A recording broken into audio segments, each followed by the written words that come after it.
Bonjour à tous, abonnez-vous à cette chaîne YouTube et appuyez sur la petite cloche s'il vous plaît pour recevoir les notifications des nouvelles vidéos. Merci beaucoup. Aujourd'hui, nous allons voir comment le Maroc a mis KO la France sur la crise du coronavirus. Et oui, de manière parfaitement stupéfiante, le Royaume, qui est une ancienne colonie française et qui est pourtant 23 fois et demi moins riche que la France, affiche des résultats très supérieurs aux résultats français en termes de mortalité. Aujourd'hui, à l'heure où on se parle, il y a 77 fois moins de morts par habitant au Maroc qu'en France en ce qui concerne le Covid-19. C'est tout à fait remarquable. 165 morts du coronavirus pour 36 millions d'habitants côté marocain, contre 23 660 morts pour 67 millions d'habitants côté français. Alors qu'est-ce qui peut expliquer une telle différence de réussite sur le coronavirus entre le Maroc et la France? Eh bien, ce sont d'abord des principes qui sont ceux de l'efficacité, de la souveraineté et de la liberté par rapport au lobby pharmaceutique. On va le voir de manière très concrète, très détaillée, et on verra ce qu'il faut d'urgence faire en France pour rattraper la situation.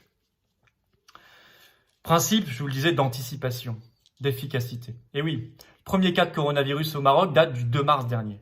Eh bien, figurez-vous que seulement 14 jours plus tard, le 16 mars, le Maroc ferme l'intégralité de ses écoles, collèges, lycées. Et seulement 18 jours plus tard, le 20 mars, il met en confinement général sa population. Je vous rappelle qu'en France, le premier cas de coronavirus sur le territoire national, c'était le 24 janvier. Et que 43 jours plus tard, le 7 mars, je suis sûr que vous vous en souvenez, le président Macron et son épouse Brigitte paradaient fièrement devant toutes les caméras de télévision du pays en montrant qu'ils se rendaient au théâtre à Paris. Et donc appeler les Français à continuer à vivre normalement et notamment à se rendre dans des lieux aussi bondés que les théâtres, alors même que l'épidémie était déjà en train de progresser de manière fulgurante dans notre pays. Efficacité, anticipation, ça s'est vu aussi sur les masques. Alors, sachez qu'au Maroc, il n'y a jamais eu le mensonge d'État qu'on a connu en France. Jamais on a dit aux Marocains que le masque ne servait à rien ou que les habitants étaient incapables de le porter. Discours qui a été servi de manière incroyablement mensongère aux Français pendant des semaines et des semaines, on s'en souvient. Surtout, le Maroc s'est donné les moyens de ses ambitions. Il a rendu le port du masque obligatoire à l'extérieur le 7 avril, ce qui n'est toujours pas le cas en France. Et pour y parvenir, il s'est mis en situation de production maximale, de mobilisation générale, de vraie économie de guerre, ce que n'a jamais fait la France. Ainsi, aujourd'hui, le Maroc produit 7 millions de masques par jour, soit 49 millions de masques par semaine. Et attention, on parle de masques chirurgicaux aux normes. Alors que le président de la République Macron a annoncé que la France produisait 8 millions de masques par semaine. Ce qui est tout à fait, là aussi, stupéfiant, puisque la France est une puissance beaucoup plus industrielle et beaucoup plus riche que le Maroc. Oui, mais le Maroc a mobilisé tout le monde. Il a mobilisé son artisanat, il a mobilisé son industrie. Aujourd'hui, vous avez 17 usines marocaines qui tournent nuit et jour pour fabriquer des masques. Et il prévoit d'arriver à une production journalière de 10 millions de masques.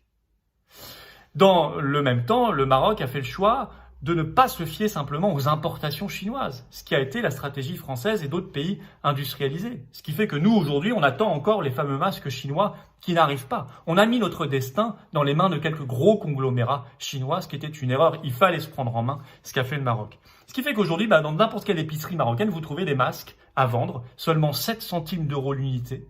Mais vous y trouvez aussi du gel hydroalcoolique en abondance à vendre. Je vous rappelle qu'en France, moi je l'ai vu, vous trouvez des masques en vente libre à 8,50 € l'unité ou à 10 € l'unité.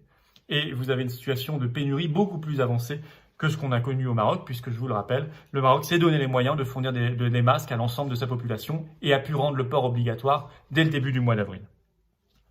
Souveraineté. Alors là, ça s'est vu clairement sur les frontières. Dès les 15 premiers jours de son épidémie, le Maroc a fermé l'intégralité de ses frontières nationales.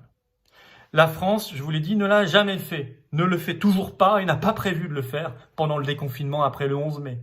Nous avons même appris hier par la bouche du Premier ministre Édouard Philippe que pendant le déconfinement, on allait rétablir en quelque sorte des frontières entre départements et régions françaises puisqu'on n'aura pas le droit de se déplacer de plus de 100 km par rapport à son lieu de domicile. Mais il n'a pas parlé des frontières nationales. Elles seront toujours ouvertes. Ce qui fait que concrètement, pendant le déconfinement, il sera plus facile d'aller de Berlin à Paris que de Paris à Lyon. Voilà ce que c'est que d'être un pays qui n'est pas souverain. Et je vous disais, autre principe d'action qui fait toute la différence, c'est la liberté la liberté par rapport au lobby et bien sûr au lobby pharmaceutique.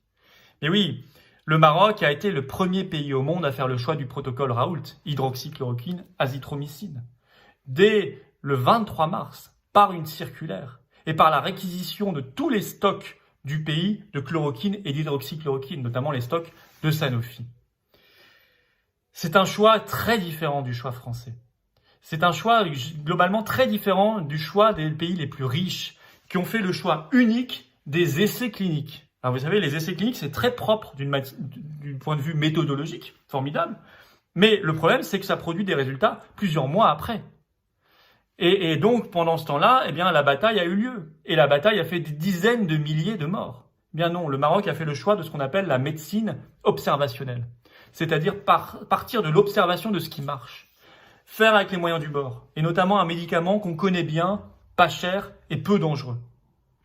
Le résultat a été très probant parce que dès le 9 avril, on a vu sur la courbe de mortalité du coronavirus un décrochage du nombre de morts au Maroc et en même temps un décollage du nombre de guérisons. C'est une grande différence entre la gestion de la crise côté marocain et côté français. Alors, qu'est-ce que ça nous apprend tout ça ?